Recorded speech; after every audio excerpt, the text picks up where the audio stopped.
Olá, seja bem-vindo, seja bem-vinda. O ano é 1984. Os governos militares se encerrariam. Chegava ao fim, então, praticamente o último governo militar, o governo do presidente João Batista de Oliveira Figueiredo. Em 1984, essa foto retrata este ano em que lideranças políticas praticamente desertavam, abandonavam o presidente João Batista Figueiredo e criavam então a Frente Liberal em apoiamento ao candidato, à candidatura de Tancredo de Almeida Neves, o candidato que seria eleito então pelo Colégio Eleitoral de 1985. Estamos aqui então para conversar sobre essa foto, sabermos de bastidores desse momento político com o jornalista pernambucano Magno Martins. Magno Martins é o autor de um importante livro, biografia do ex-vice-presidente da República, Marco Maciel, figura que está também retratada nesta fotografia. Marcos Maciel está ladeado por Tancredo de Almeida Neves, José Sarney, Ulisses Guimarães, Franco Montoro, atrás dele de óculos, Hélio Beltrão, à esquerda, Aureliano Chaves e na ponta da foto, então, Gilberto Mestrinho. Magno Martins, seja bem-vindo. Conte-nos dessa foto, conte-nos dos bastidores dessa foto, como se deu esse momento, então, dessa frente liberal, dessa frente de apoiamento a Tancredo Neves. Olá, Santana. Primeiro, agradecer aqui pelo seu espaço e uma honra estar aqui, nesta sua tribuna, e falando de um momento tão histórico, né? Eu acabei de escrever a biografia de Marco Maciel e essa foto, inclusive, ele consta no meu livro, O Estilo Marco Maciel. Isso foi um momento em que Marco Maciel liderou um movimento de dissidência do PDS e criou a Frente Liberal em apoio à candidatura de Tancredo Neves. Ele trouxe os principais líderes do centro e da direita mesmo, se alinhando a um candidato que era carimbado como de esquerda, de uma cunha ideológica que ele não compartilhava. Mas em nome do Brasil, ele deixou as indiferenças de lado, construiu essa frente para levar o país ao processo da redemocratização, né? Porque nós vínhamos num sistema ditatorial e essa frente aí, ela praticamente confirmou a manutenção, a volta da democracia no Brasil, porque permitiu a eleição de Tancredo Neves. Essa foto aí, ela é após, então, a não aprovação das eleições diretas, né? A emenda Dante de Oliveira, ela não foi acatada pelo Congresso. Ela foi rejeitada em abril de 84 e, em seguida, os partidos que tinham preocupação com o país, para o país voltar, que seria o processo mais claro, a campanha das diretas, voltar a escolher o presidente pelo voto direto, mas aí o colégio eleitoral foi o caminho que permitiu isso aí. Porque essa frente aí, liberal, ela garantiu Tancredo Neves, como eu disse, e mais do que isso, sepultou uma candidatura que era a continuidade do regime militar, que era o Paulo Maluf. Esse teria sido, então, o motivo. A candidatura de Paulo Maluf leva a essa dissidência. Martins, eu posso observar que faltam ainda outras lideranças que me parecem também apoiar. Jorge Bornhausen. Jorge Bornhausen, o catarinense. José Agripino Maia, né?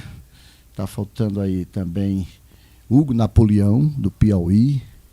Então, as principais lideranças de direita no país, em cada núcleo do Estado, essa frente liberal, Marco Maciel trouxe um apoio para ampliar isso. Inclusive, Antônio Carlos Magalhães, na Bahia, a ACM, que foi um dos últimos a chegar, mas o último mesmo foi Aureliano Chaves. Porque, Santana, Aureliano Chaves, ele era um pavão, né? Ele era muito vaidoso, e ele queria que Tancredo Neves pedisse o apoio dele formalmente, através de um bilhete, de uma carta. E o portador dessa negociação para Aureliano, que representava um colégio eleitoral importantíssimo no país, o segundo maior colégio eleitoral do país, que é Minas Gerais, viesse em apoio à candidatura de Tancredo, ele exigia uma carta testemunhal de Tancredo pedindo a adesão dele ao movimento pela candidatura dele. Tem que se observar que ele seria talvez a expressão maior do enfraquecimento de governo Figueiredo, né? Porque ele era o vice-presidente de João Figueiredo. Pois é, mas ele foi traído por Figueiredo. Porque Figueiredo assumiu o compromisso de que o candidato seria Aureliano Chaves. E ele acabou apoiando Paulo Maluf. Seria Aureliano Chaves. Mas o que aconteceu? Eles foram traídos por Figueiredo e criaram a dissidência do PDS, criando a Frente Liberal. Que daí vai dar o partido da Frente Liberal, atual Democratas. E o PDS ficou só com Paulo Maluf, que naquela época era o verbo malufar, né? Maluf fazia aquela política da compra de votos no colégio eleitoral. Eu lembro muito, né, que eu era repórter na época do Correio Brasiliense. E eu cobria muitos eventos do Paulo Maluf à noite, jantares de adesão. Aí eles estavam lá.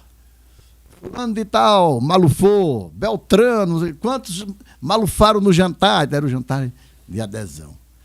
Mas, felizmente, Marco Maciel deu uma grande contribuição para derrotar Paulo Maluf. E tem um fato interessante nisso aí, Santana, é que o Everardo Maciel, um antigo chefe da Receita Federal, não sei se você lembra dele. Sim, Everardo Maciel. Everardo Maciel. Primo que é Marco primo Maciel. de Marco Maciel. Primo de Marco Maciel. Ele trabalhou nos bastidores com Cristóvão Buarque. Pernambucano também. Senador pelo Distrito Federal. E Fernando Lira. E governador daqui também. Foi. E Fernando Lira, que foi o grande artífice da candidatura de Tancredo. E Fernando Lira queria trazer o Marco Maciel para o apoio a Tancredo. Já no primeiro momento. No primeiro momento. E quando eles se reuniram, o Cristóvão, o Everardo e o Fernando Lira, para propor a Everardo Maciel a trazer Marco Maciel, e Everardo tinha uma influência muito grande junto a Marco Maciel, e quando o Everardo conseguiu fazer a cabeça do Marco Maciel, que trouxe a notícia que o Marco Maciel ia entrar no processo da candidatura de Tancredo, Fernando Lira olha para Everardo Maciel e Cristóvão e diz: eu vou ligar para Tancredo Neves e dizer: Tancredo, prepare a beca da posse, que você é o presidente. Por que ele disse isso? Porque o Marco Maciel tem uma enorme capacidade de agregar, de articular. Ele, no governo de Sarney, ele foi o grande bombeiro do governo de Sarney. Ele saiu do MEC, era ministro. Exerceu 2 ministérios, né? O MEC e a Casa Civil. Ele era do MEC e Sarney puxou ele para a Casa Civil para ele fazer a articulação política do governo. Porque aquele foi um governo muito complicado, muito tenso, tensionado. E ali precisava de uma pessoa como Marco Maciel, com a experiência política dele, para quebrar as tensões, né? E ele exerceu isso. E continuar exercendo no governo Fernando Henrique Cardoso. Fernando Henrique Cardoso disse que ninguém também apagou mais incêndios no governo dele do que Marco Maciel. E Marcos Maciel, como os outros também, ele trazia uma importância de um ex-presidente da Câmara, né? Um governador do estado de Pernambuco. Marco Maciel ocupou os cargos mais importantes que um político sonha no país. Ele foi deputado estadual por Pernambuco, deputado federal, presidente da Câmara dos Deputados, senador da República, ministro da Casa Civil, ministro da Educação e vice-presidente da República e governador de Pernambuco. e presidente da República interinamente por 86 vezes. Engraçado que diziam que ele era filhote da ditadura, porque ele foi governador biônico em Pernambuco. Indicado por Ernesto Geisel. Mas quando ele foi ministro da Educação, quem tirou a UNE da clandestinidade? Marco Maciel. 2 comunistas históricos eram amicíssimos de Marco Maciel. Dom Helder Câmara, quando ele era governador de Pernambuco, e o Oscar Niemeyer, que convidou o Marco Maciel para ser presidente da Fundação Oscar Niemeyer. E Marco Maciel perguntou: por que você está me convidando? Porque eu confio em você cegamente e sei que vai dar certo. Marco Maciel foi líder estudantil, né? Ele se diz que tira a UNE da clandestinidade e, no entanto, como líder estudantil em Pernambuco, ele teve um desentendimento passageiro com a UNE, com as lideranças da UNE. Porque ele foi candidato à presidência de um movimento contrário à UNE, né? Era o UBE Pernambuco, uma coisa assim. Que era dissidência, que era uma oposição à UNE, né? Era um movimento mais de centro-direita, porque sempre foi o segmento dele, né? De centro-direita, mas ele era, acima de tudo, um democrata. Certo. Magno, daí Marco Maciel, ele então vai para o Ministério da Educação no governo Sarney. Ele era indicado por Tancredo para o Ministério da Educação, inicia então no governo Sarney, com o falecimento, não posse do Tancredo Neves, ele assume o Ministério da Educação e depois vai para a Casa Civil, diz você. Daí quem também vai a ministério? Dessas figuras Aureliano que aparecem... Chaves foi ministro de Minas e Energia. Foi ministro de Minas e Energia também. Aureliano Chaves. E Hélio Beltrão foi o ministro da desburocratização. De Figueiredo. De Figueiredo, né? De Figueiredo. Ele foi ministro de Figueiredo. Foi de Figueiredo, foi. Quer dizer, é isso mesmo. Essa estrutura eu posso chamar do Centrão. Era o Centrão de então? Porque da sustentação, que dá envergadura do governo o Centrão, para o presidente?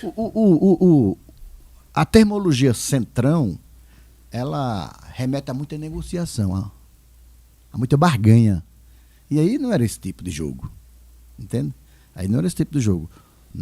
Você vê, por exemplo, Marco Maciel, ele nunca fez essa política do toma lá da cá. Marco Maciel não usava verba de gabinete, não usava cartão corporativo. Uma esposa não andava em carro oficial. Os filhos, nunca empregou um filho, todos os filhos são concursados. Ele levava a vida como um sacerdócio. Aliás, no depoimento que a viúva Ana Maria prestou para o livro, ela dizia: ela chamava ele de Marco Antônio. O Marco Antônio, se não fosse político, seria padre, porque ele era extremamente católico, daqueles de não perder uma missa aos domingos. Eu estava numa campanha em Pernambuco, na cidade de Gravatá, cidade que fica próxima a Recife, e ele negociou, o assessor dele, pediu para o assessor dele negociar com o padre para antecipar a missa de 18 para as 5, porque ele teria que pegar um voo para Brasília. Mas não foi possível, porque a tradição do município, a missa era às 6, né? Mas ele acabou pagando uma taxa extra para fazer uma missa às 5 horas da tarde, porque ele não podia deixar de ter uma missa aos domingos. Marco Maciel, daí ele termina o governo Sarney em 1990, ele se reelege senador, ele chega a ser líder do governo Fernando Collor. Depois, em 94, então, ele se elege vice-presidente de Fernando Henrique Cardoso por 2 vezes, e depois ele volta ao Senado, né? De 2003 a 2011. Tenta mais uma reeleição. A derrota dele foi em 2010.